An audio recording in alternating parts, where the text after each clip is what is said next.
बिल्कुल। तो अंत में मेरा बाकी आपने डॉक्टर काफ़ी सलाह दी लोगों को कि किस तरह की डाइट लें, कैसा अपना लाइफ़स्टाइल रखें, कैसे अपनी दिनचर्या रखें कि आप इस तरह की बीमारियों से बच सकें, आपका स्वास्थ्य अच्छा रहे, आपकी इम्यूनिटी अच्छी रहे। तो एक मेरा बड़ा स्पेसिफिक आपसे सवाल है कि किस तरह के वातावरण से उन लोगों को बचना चाहिए जिनकी इम्यूनिटी थोड़ी कमज़ोर है या जो कोई ख़ास उम्र के वर्ग में आते हैं, जिससे कि उनका एक्सपोज़र ना हो फंगल से या फंगाई से या फंगल इन्फेक्शन से वो बचे रहें। तो किस तरह के प्रिकॉशंस उन्हें लेनी चाहिए घर में, किस तरह की चीज़ों से बचना चाहिए? कैसा घर में, जिस तरह हमने शुरुआत में बात की कि चाहे मॉइस्चर है घर में या सीलन है या सीपेज है, तो इन सब चीज़ों को लेके बहुत अलर्ट रहना चाहिए, या हॉस्पिटल में जहाँ का एसी सेंट्रली एयर कंडीशन होता है, तो वहाँ किस तरह की सावधानी हॉस्पिटल मैनेजमेंट को रखनी चाहिए कि अ, एक से दूसरे में ना जाए, इस तरह के इन्फेक्शन स्प्रेड ना हो?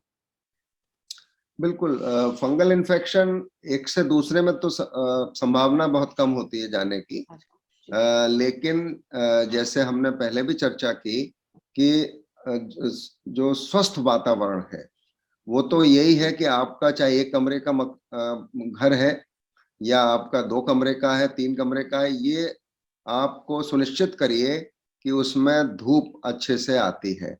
सुबह जब सूर्योदय होता है तो धूप आती है, शाम को सूर्यास्त होता है तो धूप आती है।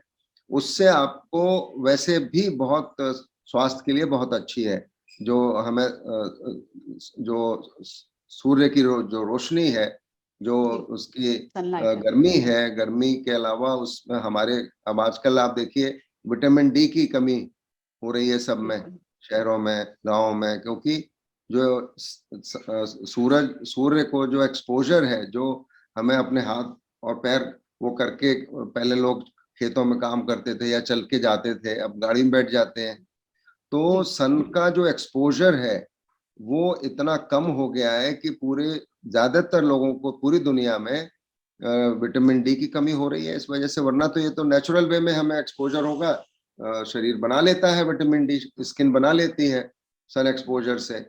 तो इसलिए अगर स्वस्थ रहना है तो ये वातावरण को, जो नमी वाला वातावरण है और जहाँ पे अभी टेम्परेचर्स थोड़ा ज़्यादा हैं, 25, 30, 32, वहाँ पे इसकी संभावना। दूसरे भीड़-भाड़ वाली जगहों में जहाँ पे आपका ऐसा है कि हाइजीन का जहाँ भी आपको लगता है इश्यू, साफ-सफाई उतनी जी, नहीं है, वहाँ जी, जाना और भीड़-भाड़ वाले इलाकों में जाना बिल्कुल उसका नहीं जाना चाहिए।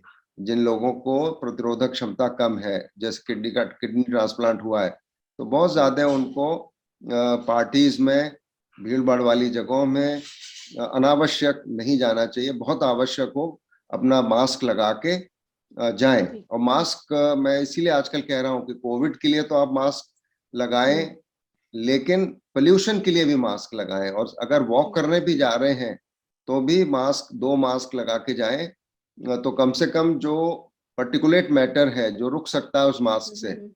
वो रुक जाएगा, तो उससे फंगस भी नहीं जाएगा अंदर, वायरस भी नहीं जाएगा, और जो प्रदूषण है, एयरबॉर्न डिज़ीज़। उससे जी, उससे भी आप बच जाएँगे। जी, जी। बहुत-बहुत शुक्रिया डॉक्टर एमसी मिश्रा, इतने विस्तार से आपने इस विषय पे व्यूअर्स को जानकारी दी। उम्मीद है उनको इससे आपने छोटी-छोटी बातों को बहुत ही अ, क्लियर वे में, बहुत ही लूसिड मैनर में, बहुत ही स्पष्ट तरीके से क्लियर किया।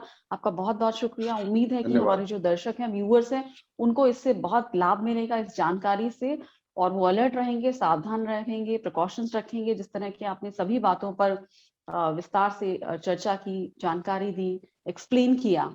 बहुत-बहुत शुक्रिया आपका। धन्यवाद।